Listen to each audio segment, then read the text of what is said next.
Goddag og velkommen til Somali News. Danmark var vært for forsamlingens møde den 23. til 30. maj, som foregik i Horsens. Den fælles EU-AVS parlamentariske forsamling består af parlamentarikere fra henholdsvis Europa, parlamentet og parlamenterne i udviklingslandene i Afrika, Vestindien og Stillehavet. Forsamlingen var et rådgivende organ, der har til opgave at fremme den demokratiske proces igennem dialog og konsultation. Derved vil de styrke forståelsen mellem befolkningerne i EU og AVS-staterne. Det blev det største møde i Danmark under EU-formandskabet, op til 400 deltagere, heraf ca. 150 parlamentarikere. Udviklingsminister Christian Friis Bach udtaler i forbindelse med mødet: "Jeg ser frem til at byde de mange gæster fra fjerne egne velkommen i Danmark. Med så mange politikere fra Afrika, Vestindien, Stillehavet og Europa samlet i Horsens er jeg sikker på, at vi får nyttige diskussioner om de globale udfordringer og fælles løsninger. Jeg ser frem til på rådets vegne at gå i dialog med udviklingslandene, parlamentarikerne og for at få nye idéer på banen, som kan styrke samarbejdet og EU's udviklingsbistand, samtidig med at vi sætter fokus på det vigtige spørgsmål som menneskerettigheder, fødevaresikkerhed og klimakrisens påvirkning af de fattigste lande." Under den officielle åbningsceremoni bød statsminister Helle Thorning-Schmidt, Folketingets formand Mogens Lykke Toft og Horsens borgmester Peter W. Sørensen parlamentarikerne velkommen. Dialogues between citizens and parliamentarians, as well as among parliamentarians from different parts of the world, add important dimensions and new reflections to our daily decision-making work. For many of us present today, the basic requirements for fulfilling our task as parliamentarians are in place. For very many people in many great countries, however, democracy, unfortunately, is not a reality. The fight for democracy continues to be a serious struggle and has cost thousands of lives many places in the world, even in this year. The main focus has recently been on the Arab Spring, which has brought encouragement but also great tragedies. We have a special obligation to uphold our democratic values, but also to demonstrate to the parts of the world still struggling to attain these rights that democracies can meet the current challenges, demonstrate the power of determination, and pave the way for necessary reforms and transitions.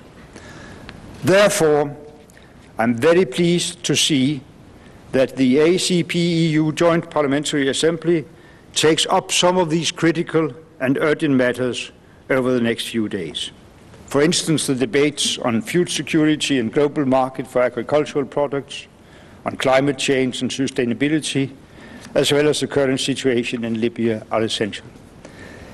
It is the privilege of the Presidency of the Council of the European Union to welcome parliamentarians in different settings.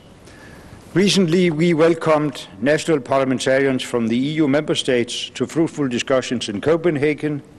Cooperation between national parliaments adds special value to democracies worldwide through mutual inspiration.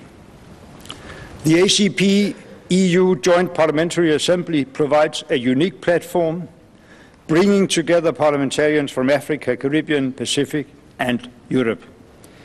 In this forum, you can discuss crucial aspects of our joint cooperation with the aim of contributing to sustainable development.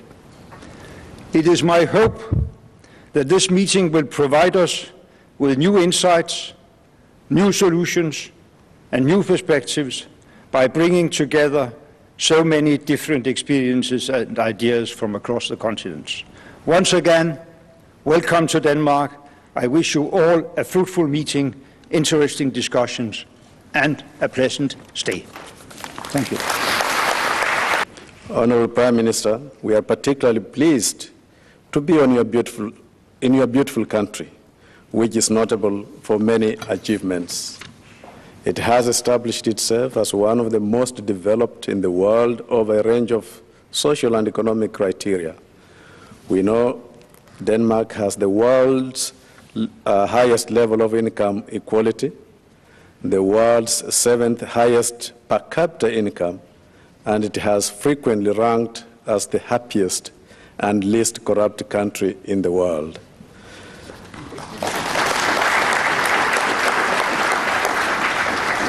The World Bank ranks Denmark as the easiest place in Europe to do business. There is therefore much that the rest of the world, not only ACP countries, can learn from your people. Honorable Prime Minister, the range of issues for debate at this session of the JPA reflect some of the most pressing issues at a global level, although their impact is most keenly felt in the ACP countries. Today, our world is being affected by great shocks that require urgent responses and actions. These global issues, namely climate change, migration, natural disasters, the food, commodity, financial, and energy crises, have an impact on developed and developing countries alike. No one is protected or insulated. Even as we meet, European leaders are grappling with how to deal with the Eurozone crisis. But it's not only Europe that is affected. The rest of the world is watching with keen interest to see how the crisis is dealt with, as it has implications for the functioning of the global economy.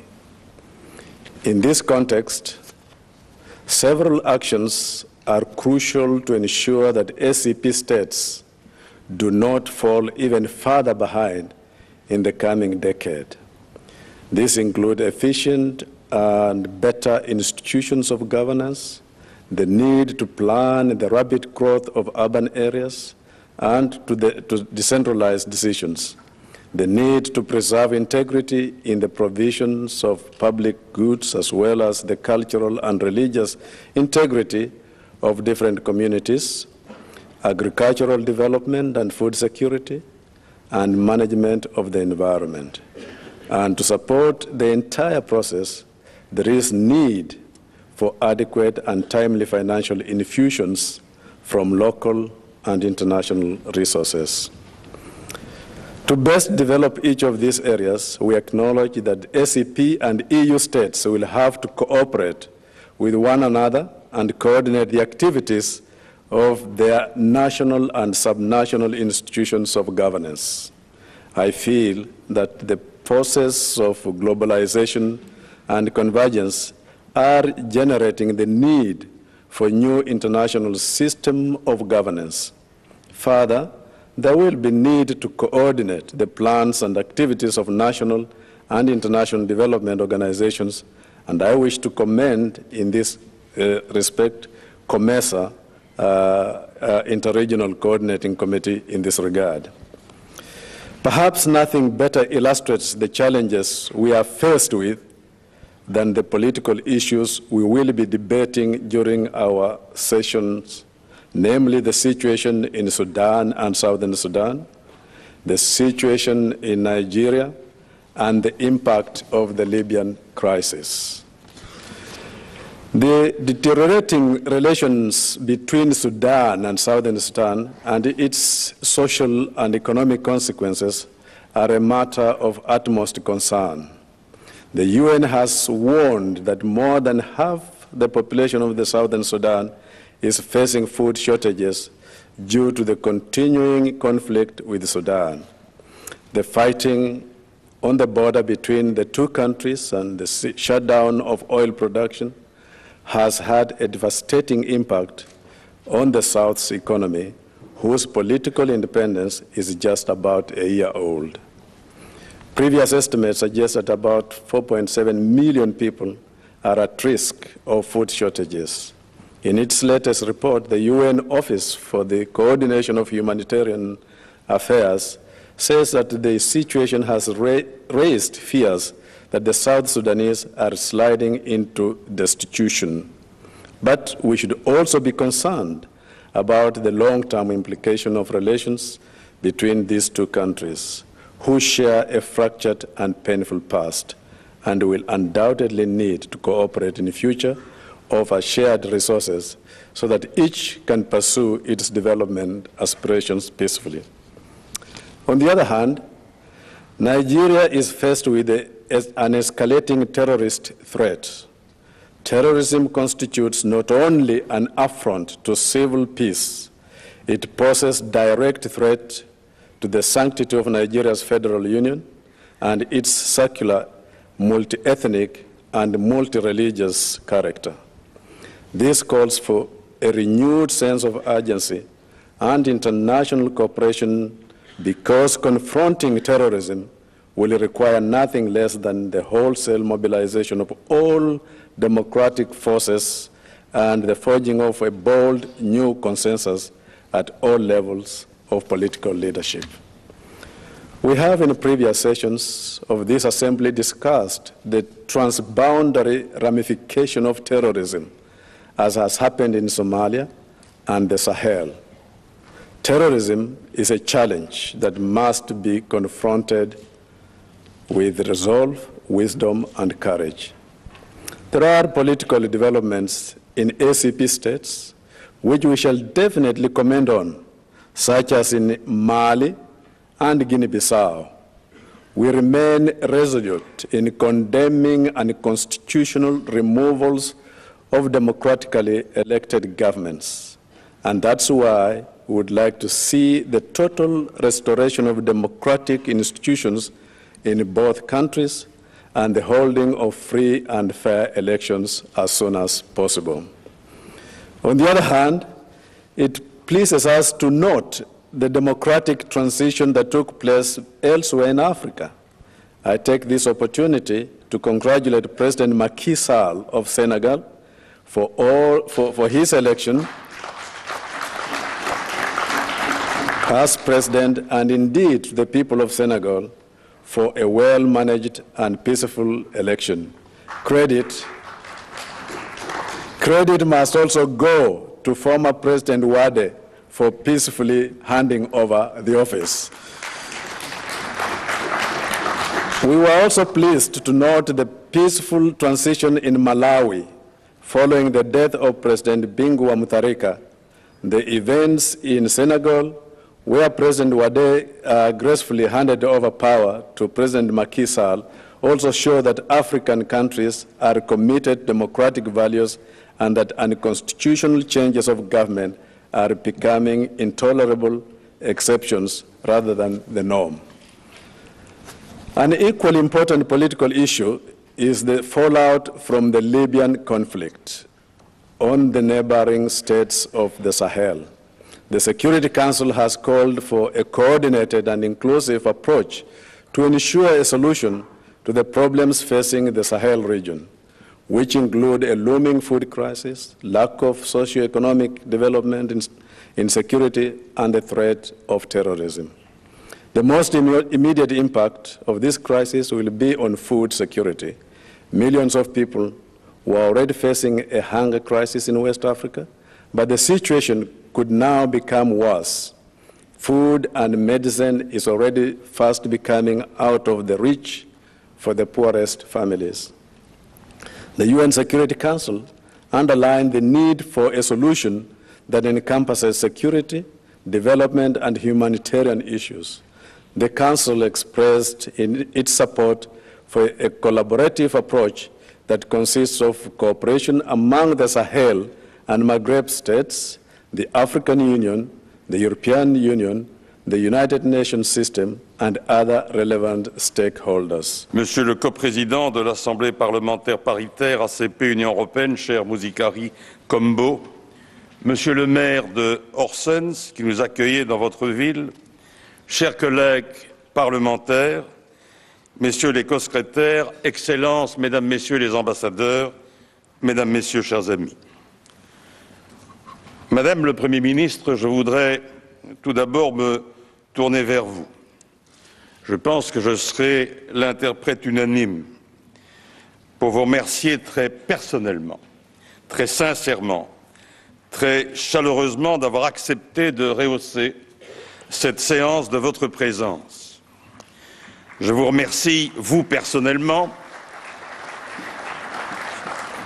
et toutes les autorités danoises pour l'accueil tout à fait exceptionnel que nous avons reçu. L'appui que vous venez d'apporter à cet événement a été réellement exceptionnel et témoigne évidemment de votre engagement profond pour les causes que cette Assemblée défend depuis sa création. Comme d'habitude, notre ordre du jour comprend des sujets extrêmement variés, mais qui toujours collent à l'actualité et aux grandes questions du moment. Nous allons traiter de stabilité, nous allons traiter du renforcement de la démocratie, nous allons traiter de commerce. On a entendu notre collègue coprésident parler déjà des accords de partenariat économique. Nous allons donc parler d'intégration régionale. Nous allons affronter les défis de l'explosion urbaine, le changement climatique, la cohérence des politiques pour le développement. Nous allons évidemment aussi prendre des positions politiques fortes et les rappeler avec conviction, des positions sur les conflits majeurs qui minent le développement et empêchent l'épanouissement de millions de citoyens. Monsieur le Président, Madame le Premier ministre, chers collègues, la chute de Mouammar Kadhafi a eu un impact considérable des deux côtés de la Méditerranée. Si les effets ressentis en Europe ont surtout trait à un afflux de migrants issus de Libye, je pense par exemple au centre d'accueil à Malte ou sur l'île italienne de Lampedusa, les conséquences de la chute du tyran libyen ont été autrement plus dramatiques dans la région sahélo-saharienne, qui se trouvait pourtant déjà dans une situation de grande précarité. Pendant les conséquences du conflit libyen n'ont été nulle part aussi désastreuses qu'au Mali. Ce pays se retrouve coupé en deux. Après le coup d'État survenu en mars, l'indépendance autoproclamée par la rébellion Touareg du Nord Mali et la présence d'un groupe terroriste transnational, l'AQMI. Si le Mali actuel venait à disparaître de la carte, s'il implosait, et ça n'est plus une vue de l'esprit, je veux le dire, tous les pays frontaliers en paieraient le prix malgré eux. Ce prix serait abominablement élevé. Il risquerait d'y avoir un effet domino qui pourrait frapper le Niger, qui pourrait toucher l'Algérie, qui pourrait faire souffrir la Mauritanie, le Burkina Faso, le Sénégal et même la Libye. Dans d'autres pays comme la Guinée-Bissau, les réactions en chaîne ont déjà commencé. C'est pour cela, chers amis, qu'il faut se convaincre, même si cette évidence-là peut déranger un petit peu notre confort politique d'Européens ou dans la communauté internationale, il faut se convaincre qu'il y a bien deux aspects dans cette crise, un volet militaire et un volet politique, et qu'il faudra prendre en compte les deux pour parvenir à une solution. Il faut donc accueillir favorablement dans cet esprit l'accord cadre signé entre la CEDEAO et les anciens putschistes maliens. Mais le plus grave, c'est que la crise politico-militaire laisse dans le besoin une population vulnérable. À la fin avril, outre les déplacés internes, quelques 130 000 réfugiés maliens ont fui le pays. Le départ forcé de plusieurs ONG internationales, la suspension de l'aide de la Commission et de quelques bailleurs de fonds laissent craindre malheureusement une détérioration encore plus rapide des conditions de vie. Chers amis, les développements récents au Mali et l'ensemble des défis dans les domaines de la sécurité, du développement et de l'humanitaire dans la région confirment l'importance de la réforme du secteur de la sécurité et de la mise en œuvre rapide de la stratégie de l'Union européenne pour la sécurité et le développement dans le Sahel, y compris le déploiement en juillet 2012 de la mission civilo-militaire proposée au Niger au titre de la politique de sécurité et de défense commune, voire, je sais bien que ça aussi, parfois, ça fait peur, mais je crois qu'il faut avouer que c'est important, voire la nécessité d'un appui financier à la CEDEAO en cas d'opération avec troupes. I pass the floor to our guest star, Mrs. The Prime Minister, Mrs. Ella Thorning-Schmidt, Prime Minister of Denmark, and I want once more to say thank you to you.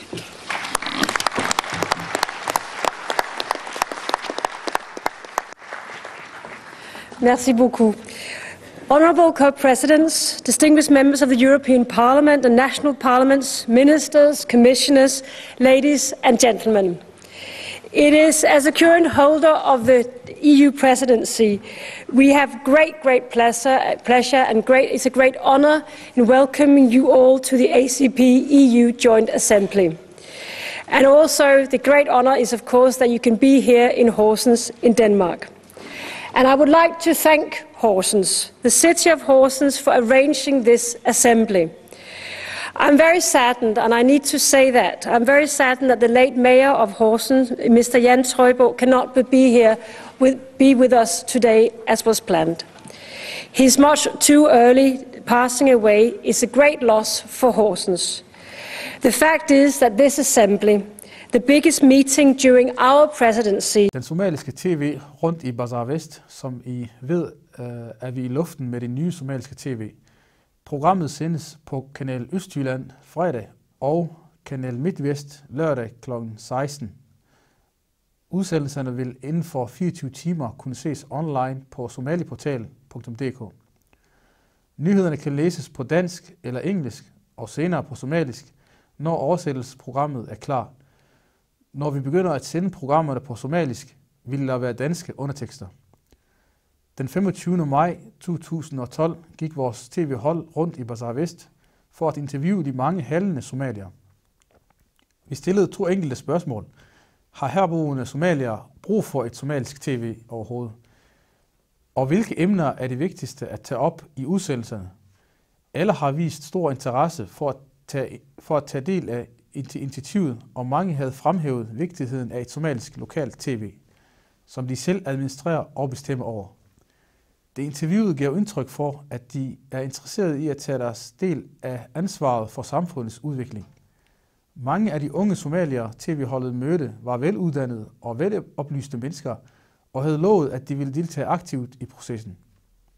Altså først og fremmest, jeg bor i Fredericia, og jeg kom her og handle, og jeg kender Abukar, som er også er familievenner. Og jeg synes, det er dejligt ting, at de har gjort det. Og det er dejligt ting, at alle somalier er med og kan vi gerne se det. Det var det, hvad der foregår omkring dem og omkring Danmark. Og det synes jeg, det er dejligt, og jeg siger til jer, tillykke. Jeg mener, at Somalia, som bor i Aarhus, det bliver meget glad for at få deres egen tv eller medier. Jeg synes, at det er en meget god idé, og det er noget, vi har tænkt på, og der var meningen, at vi skulle lave en lang tid, men det er aldrig blevet til noget, og jeg er rigtig glad for, at der er nogen, der har taget et initiativ til at starte en somalisk tv. Jeg synes, det er spændende, hvis vi får med vores egen sprog, at vi kan høre somaliske program i danske tv, fordi vi er afhængige af Universal TV eller Somali TV. Men det bedre, synes jeg, hvis vi får chancer i somaliske TV blander med en dansk TV. Derfor det er spændende, meget spændende, synes jeg, og somaliskerne er glade for, og vi får stor respekt, det betyder i dansk energi også. Jeg synes helt klart, at der skal oprettes en somalisk tv-kanal, fordi de somalier, der bor her i Aarhus, trænger til en tv-kanal, som de kan forholde sig til, som kan komme med de forskellige relevante nyheder og undersøgelser og måske noget undervisning. Og det tror jeg da helt klart. Der er også tyrkiske kanaler og arabiske kanaler, så jeg synes, det er på sin plads, at vi skal have en somalisk kanal. Altså, at oprette TV, selvfølgelig det er kæmpe arbejde. Og jeg har brug for støtte fra alle somalier. Og jeg synes, at vi kan snakke opdragelse vores børn. Hvordan kan vi integrere danske samfund og være med i det samfund, vi bor. Og det er dejligt emne at snakke. Jeg synes, det er godt. Det er meget godt. Jeg synes, at det bliver rigtig god idé at oprette en somalisk TV. Der sker herude i samfundet. Der er ikke mange somalier, der læser aviser, og måske er der nogen, der ikke følger med i nyheder osv. Så vil jeg mene, at de aktuelle nyheder, det er det vigtigste. Og så måske snakke mere om uddannelse, og at de unge skal uddanne sig mere. Det synes jeg, de er nødvendigt, hvis man bruger for den somaliske tradition og kultur. Fordi alle lande har en speciel traditioner og kultur. Og de får en anden relation, de gerne vil have meget interessante somaliske kultur og teater og det handler om somaliske.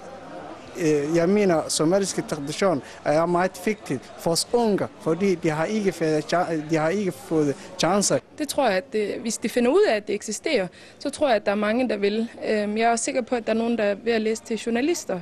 I journalisterskolen, så kunne det være, at vi skulle gå hen og spørge dem. Jeg synes, at det er det vigtigste emne, som vi har brug for at snakke om. Det første omgang, det bliver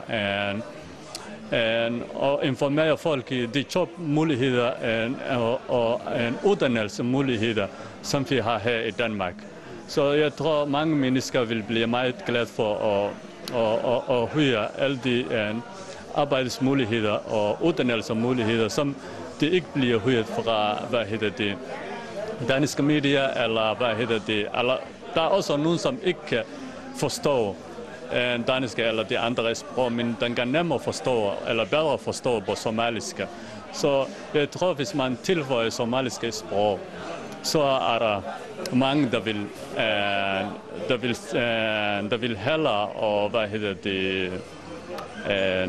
eller måske der bliver, bedre forstå somaliske, så jeg tror, at det er en god idé. Jo, selvfølgelig, vi snakker jo ret meget danske sprog, men det er også godt idé, at vi får at høre for en egen sprog. Fordi vi er træt af når hele tiden, at vi hører danske sprog. Men hvis man spiser hver dag spaghetti eller ris, du skal skifte lille smule. Derfor vi gerne vil have vores egne sprog, at vi hører nogle gange. Og hvis vi bor i Danmark, at det er vigtigt, at vi kun forstår, taler og læser dansk, og alt det foregår på dansk. Men når der er, hvis der er mulighed, som at vi får at det bliver oversat på somalisk, en somalisk tekst. Så det vil folk få gavn af det. Hvis man ikke kan forstå det hele, hvad der bliver sagt, så kan man også læse teksten, som er på somalisk, og det er også en god idé. Og så vil vi gerne gøre opmærksom på, at der er en temadag om skatteloven og udligningsloven. Det foregår den 14. i 6., altså den 14. juni kl. 16 til 19 i Foreningernes Hus i Brabrand. Der kommer flere eksperter på området. Det er arrangeret af herboende somalier. Læs mere om arrangementet på somaliportal.dk. Det var alt for Somali News denne gang. På gensyn.